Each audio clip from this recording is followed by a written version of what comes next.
brought in Sullivan. Rutherford doesn't wait to make moves, which is what has me really concerned right now, is that usually by now he made the Pearson-Hagelin move, which I think has had some positives. I think Pearson looks, if they can get the other pieces settled, I think Pearson could be a really good fit here. But the rest of it, just, I'm worried as a Pens fan that there's nothing out there. The only team I hear ready for a sell-off is the Flyers. And I don't really see them going, yes, Penguins and Flyers have made trade, but I really don't see that happening, too much now. Maybe a player like Simmons is out the door, and, having a Hornqvist on one line, a Simmons on the other would be a nice little 1-2 punch, literally. But outside of that, the Blues have been talked about, and some of the players on the Blues are really exciting. The fact that Tarasenko got brought up could be really exciting. Oh my God, that would be amazing. But it would probably take somebody like Kessel. Yeah. Which still wouldn't be the worst deal. I mean, because you get younger, the talent, it's hard to lose somebody like Kessel, but if you're gaining somebody like Tarasenko, it makes it a lot easier. And obviously, I think the Pens would have to throw in something else. Probably be a 2-for-2 deal with some even out. Maybe Kessel and Mata for Tarasenko and something else, because Tarasenko has more term on his contract. He's younger. He has a lot more mileage left on him. And the added benefit is him and Malkin have played together before. So you would hope the chemistry, as much as you don't want to rely on chemistry, it does factor into it, could really help maybe break them out of this funk. That would be amazing, Malkin and Tarasenko together. Wow. But what they'd have to throw in that deal is riot gear, because there would be riots in Pittsburgh if they traded Kessel. Yeah, it would be an exceptionally hard thing for people to get over, because one, the team has been frustrated. So it's not like fans have been enjoying themselves at games and they usually do, right? They're coming off a playoff loss to a big rival who went on to win the Cup. And then you trade quite arguably the most popular player on the team, who's still playing at the top of his game. And he's tied for the team lead in points with Crosby and Malkin. So, I mean, it's not like you're trading him because he's not performing. And you're trading him for somebody that most of Pittsburgh probably isn't that familiar with. Yeah. I mean, simply because you don't see or hear a lot about the St. Louis Blues, because they're not exactly an exciting team.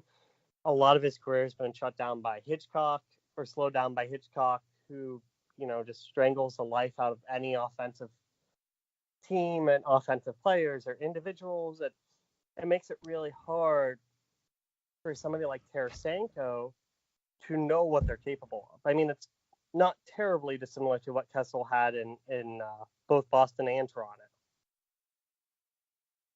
So, it's one of those things, like, it would take a mountain for Tarasenko to be able to come in and let loose without people absolutely losing it over Kessel leaving. And I mean, I would be upset. I don't know many Penguin fans who don't love Phil Kessel and what he brings to the team, and his personality on and off the ice, and he's a really easy guy to cheer for.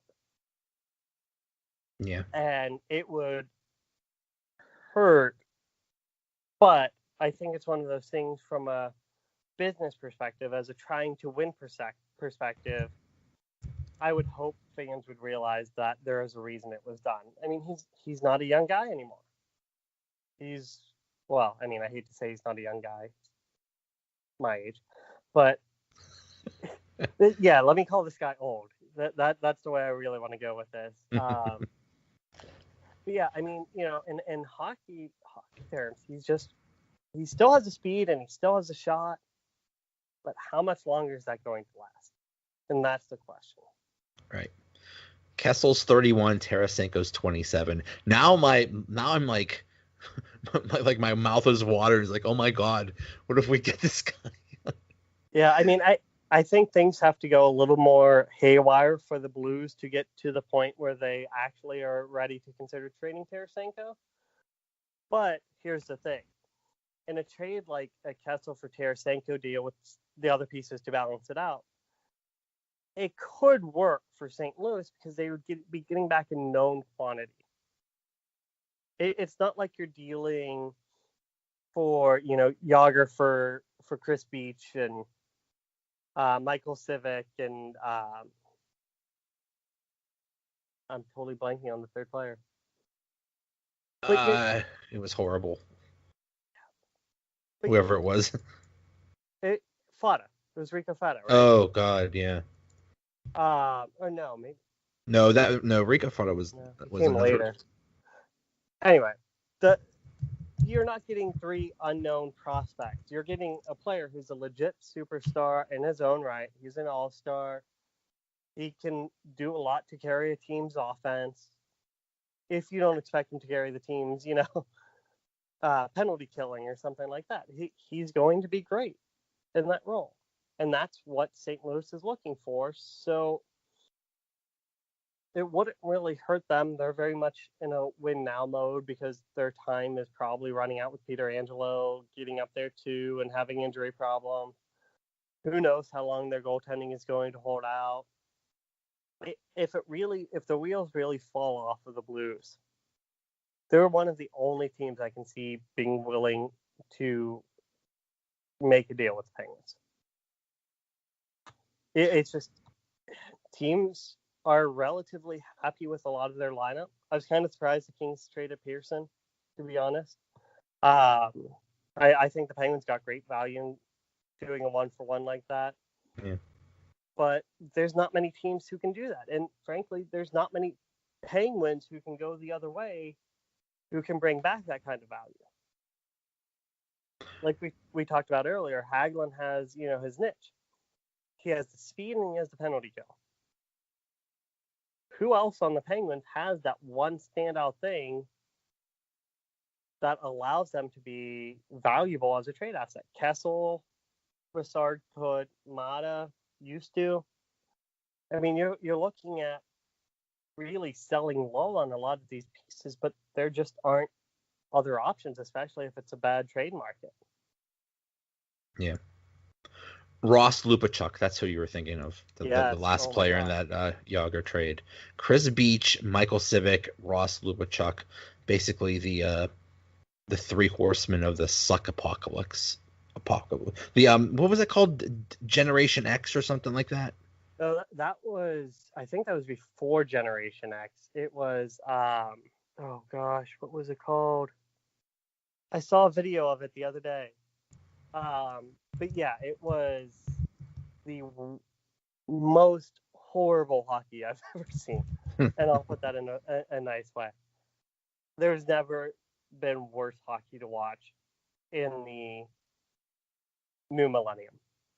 I think the Penguins took it to a new level between the league being what it was with scoring and the dead puck era and the personnel they put on the ice. I do not miss those days. But, it wouldn't be too bad if I did, because we're probably not too far off from revisiting those days anyway. Could be, yeah. I mean, Crosby and Malkin aren't going to be around forever there. So, yeah. I mean, you look at the three, top scorers on the team, Crosby, Malkin, Kessel. All in the 30s, early 30s, yes, and I'm sure Crosby will try to play another 10 years if possible. But what happens after Crosby, Malkin, and Kessel go? I mean, Gensel, I love Jake Gensel. I think he's by far the future of the team, but he's going to get paid. And after that, I mean, Letang's up there in age. Schultz is younger, but he's still not super young, but he's young enough to be around the super year. But unless the Penguins catch somebody like a Tarasenko, they're gonna have a hard time making that transition. That's another problem is, a couple years ago, they went to the minors. They got Gensel and Rust and Sherry. And now what is there? Maybe Bluger, but that's about it. Yeah, I mean it's tough, and the thing is, it's none of these are particularly bad players. Like I don't want to make it sound like I'm about to trash them, but none of them are, maybe the exception of Gensel, are star quality players. They're not players who will drive the offense on their own, and it's going to be really hard to see how somebody like Czar steps into the shoes of Hornquist, or how somebody like Day comes in and plays a meaningful role for more than a game or two. And it's just, we don't have the prospect, but we don't have somebody who's a standout who makes you say, if and when Crosby and Malkin and Kessel retire, this player can step into their shoes as a quality second line center, quality first line center. And I don't see how the Penguins are going to replace that through the trade market later on, because they don't have the prospect pool to do that. And you would have to bundle so many pieces and get rid of aging veterans that at some point the rebuild is going to have to start. Because right now, I don't think this team is a contender. Not with the way they've been inconsistent. So I don't think they start rebuilding now, obviously, but if they're not a contender for 3 or 4 more years, I mean, at that point, Crosby, Malkin, and Kessel would be in their mid-30s if they're still with the team. And they're not getting any younger. The team isn't getting, probably, if they're not a contender, they're probably, middling somewhere again. And maybe they'd catch lightning in the bottle and get to, deep in the playoffs. But otherwise, they'll just be kind of there. And, I think the Blues are probably the best example of this. A perennial playoff team who just doesn't do it in the playoffs. Yeah. And I don't think the Penguins. I think the Penguins would rather shut it down and rebuild, even with the end of the Crosby and Malkin years, than having to go through middling results year after year. That could be the future. The future could be, let's hope to make the playoffs and hope things bounce the right way and maybe go far in the playoffs. Maybe that's the future, instead of being one of the top teams in the conference or the league. That's sad. It's almost like how the Kings have been since their last cup, I'd say. One of those teams that looked like they could have a strong team on paper, and then they hit the ice, and you can see them playing it. You can see they can play it, but the pieces just don't come together, and it doesn't work out in the way they'd hope. And at the deadline, they're sellers once again, or maybe they're minor buyers, or they know they need a big piece to do it. And everybody thought the Penguins had gotten that last year when they made the Brassard trade. I mean, I can't remember how many jokes I heard about, just give the Penguins the cup right now. Oh yeah. Oh yeah. And then everybody else in the league went out and made these huge trades too. You saw Stastny moving, you saw all these big name players move, and it really made a difference for some teams. And like we talked about earlier, Brassard just didn't have that impact on the Penguins. And, we found out later there was stuff going on and there was issues at play, but it still has to be one of the things where if they're not getting value there, they're going to have to figure something out, because they need to, if they want to be contenders, they're going to have to fix these problems. They can't stay fighting for a spot with the Islanders. I mean, right now they're sandwiched between the Islanders and the Hurricanes, which tells me the John Tavares Islanders and the Jeff Skinner-less Hurricanes. I mean, this is where the Penguins are as a team, and I think that says a lot about them. And I think that's probably a fair description of where they're at. They're just not